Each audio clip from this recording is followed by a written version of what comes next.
lost the race, now heading home. Heart so heavy like a stone. Crowd is left, their voices fade. Memories of last place made. Trophies won, but not by me. All that's left is what I see. Walk of shame, I feel the weight. 2024 sealed my fate. Poor boy Speedrun left me slow. Now I'm lost, where do I go? Echoes in the morning light. Dreams of victory out of sight. Every step a painful beat. Lost it all, now face to feet. Tried my best, I gave it all. Still I stumble, still I fall. Looking back at what could be. Now facing reality.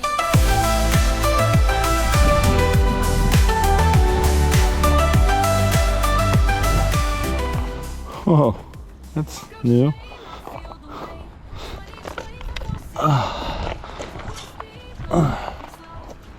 Huh. How do I get that out? Okay.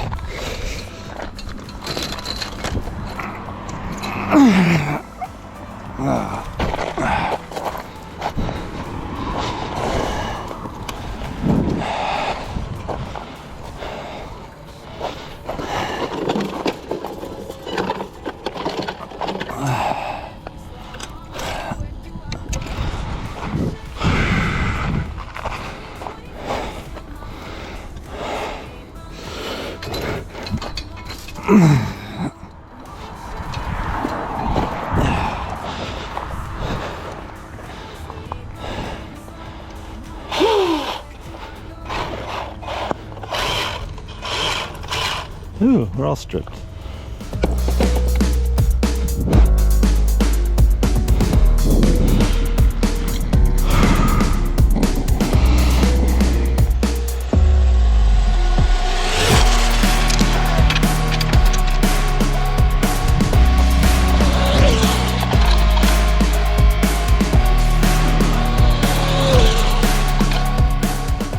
Hello YouTubers, my name is Bryce and welcome back to my YouTube channel Jacko Trades. We're doing another video for the 2024 Poor Boys RC Speedrun Challenge with our Tamiya MF-01X open class. We are in the 100-mile-an-hour club now, and now we are working to advance, slowly working our way through the 110s and hopefully into the 120s. This week we're trying to get another run in to get on the board to improve upon the 104-mile-an-hour that we set last week. As you saw in some of our preview footage, we actually hit 104 miles an hour again today. We did it without crashing, which is great. However, we are having kind of power shutdown issues with the speed controller, where we'll do a run and kind of mid-run it just shuts off. To understand what's going on, I'm gonna have to look at the logs from my previous logs. It doesn't look like the voltage is getting low enough to cause a shutdown, but we're still seeing shutdowns, so I need to kind of investigate that and understand what's going on. It might be a thermal shutdown, but again, I need to look into it. So before we get into the official speedrun video, I'm going to go ahead and show you some of the changes I've made. It might be obvious right off the bat. We can kind of see some visual changes, but we've done some other changes that are less visible to improve the stability and handling of the car to continue to progress into the 100-mile-an-hour speed zones. In our run yesterday, we actually completely tore off the wing and fins from the body as it went through that chain link fence. So we've obviously repaired that. The body's been holding up pretty good. I think at the end of the challenge, which we're officially into September now, so we've got around 4 weeks left. But towards the end, I have another Ford GT Mark II body that I'm going to go ahead and paint up to make it a little more legit. So for now, I'm going to keep running this body because we're still crashing. As we get closer to the end, I'll go ahead and do kind of a ceremonial run with a painted body. So the most obvious change that we've done is we've added wheel discs to our wheels. So I went ahead and cut out some 1.5 millimeter thick carbon fiber plates that drop perfectly into these contact foam wheels to kind of close up that wheel, hopefully improving aerodynamics. I don't know. I'm just guessing on that. So the wheels that I've been running prior to this have been short 35s, and I picked up some new tires and I'm running short 37s. I've also trimmed down the size on these from 64 millimeters down to 61.5.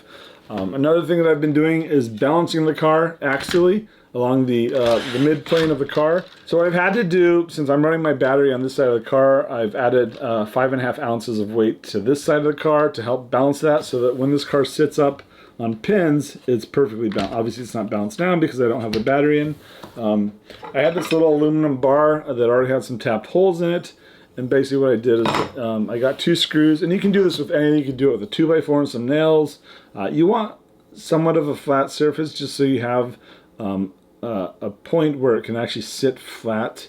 But it should be as small as possible. But basically set the bar down, you center the car up, and I actually have center marks on my car. I've got some screws along the center line here, and then I line up with the center line of the chassis down here. And we get that set up on that bar, and this isn't going to balance without the battery, but you get that so it's perfectly balanced. So in yesterday's run, I had additional wheel weights on the front, and I was having to compensate for those extra weights on this side. And I think what happened was the car was too heavy, and it was also sitting a little too low to the ground. So in the runs, I was actually scraping the ground as I was running. So what I've done in this is I've basically started from scratch on those wheel weights. I've only put the weights where I need them, mostly all on this side of the car. So it's perfectly balanced. Now, the other thing that we changed is we're on our 3rd revision of our pan.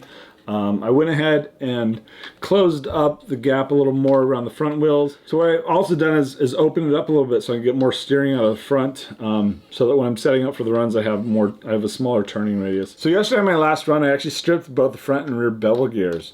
And as I got the car home, I discovered that the gear cover that kind of keeps the bevel gears in place had popped off, and the screws hadn't broken, but the gear cover had flexed enough where it was kind of sitting out. And if that sits out, that means your gears aren't meshing properly, which cause those gears to strip. All right, so we're gonna do a manual zoom in here. So the stock gear cover has these 2 screws holding it in place, but you can see it's kind of on one side of the bevel gear, and there's no screw here. I've added this 3rd screw. When you have a bevel gear, there's a transverse load that basically wants to separate the drive gear from the driven gear, and it's a function of the geometry of the teeth that want to cause that separation. But there is a load there that wants to kind of push these gears apart, and so by putting a 3rd screw here, I've secured that cover so that it can't flex away and allow that bevel gear to separate. So it's a much stiffer assembly. What's nice is behind this gear cover there's actually a hole in the gearbox, almost like it was meant for a screw. So what I've done is I extended that hole behind the gear cover all the way through the gearbox until it went onto the inside with a 2.5mm bit. And then on the gear cover itself I drilled a 3mm hole as a clearance hole for the M3 screw. It would be interesting to see if that would be allowable for the class 1 and 2, because all you really have to do is you're drilling a new hole and extending an existing hole in that gearbox. I also added a collar on my prop shaft. So originally the prop shaft was kind of floating. There were a couple of features on the drivetrain that would prevent it from floating too far forward or backwards. However, at these speeds, when this drive shaft is spinning at 32,000 RPM, any kind of rubbing is going to generate heat, and you're going to start to see things melting. So I put a collar on the back side of this to kind of restrict the float on this prop shaft so that it can no longer float back and forward. And I feel like that'll help kind of any heat buildup in my bevel gearbox areas. I did print out a new midsection because I was starting to see cracks in that, and I wanted to clean up some stuff on it. The previous version I had dremelled out a lot of material to try to get this motor to fit, and so I updated my model for those changes. And so this is basically just a print with no drummelling. So at that point I could say that the print is good. And that, I think, is truly it. Alright, I'm going to go ahead and kick it over to the speedrun video. Just remember to be safe out there. It would be unfortunate to overshadow this event with someone getting injured. That's not what we're looking for. We're out there to have fun and do it safely. Thanks for tuning and watching. Take care. Bye.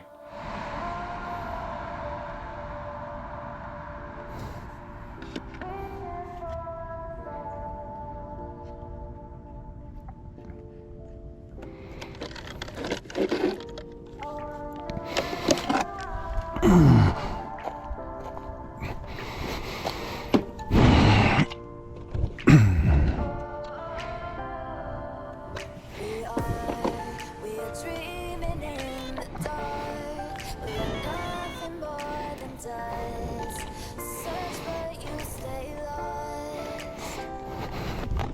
We are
good run until I hit that puck.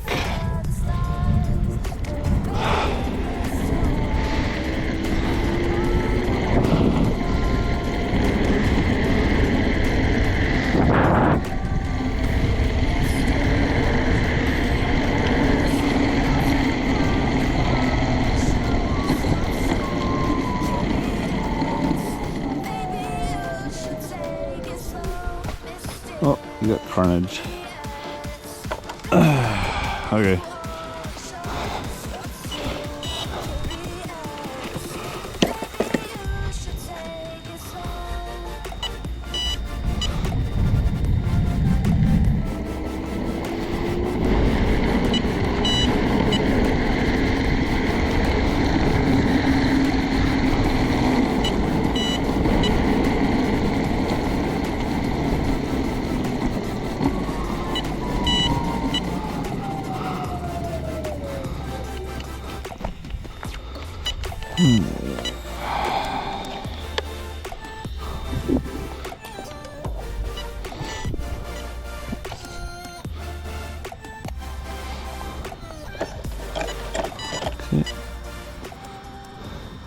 Oh, that is an improvement, my friends.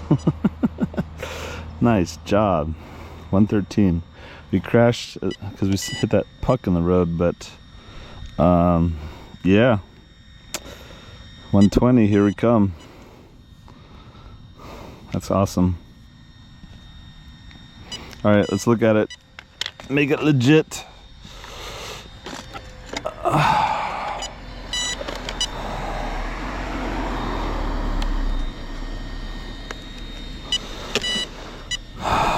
So I'm changing my approach on this road, and I'm getting better runs out of it coming from the other direction.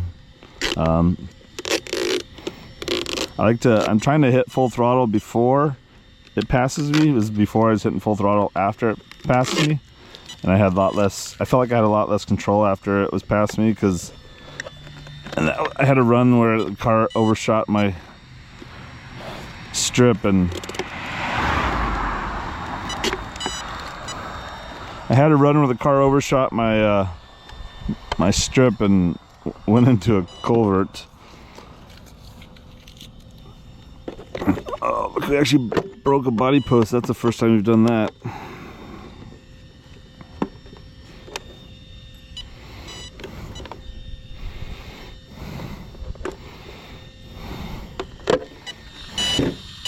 Okay, here's our car. Same old setup, right? Just some more tweaks going on with it. Our gearbox is holding up. We figured out the trick to that. Let's check out our battery. We lost the drive cup.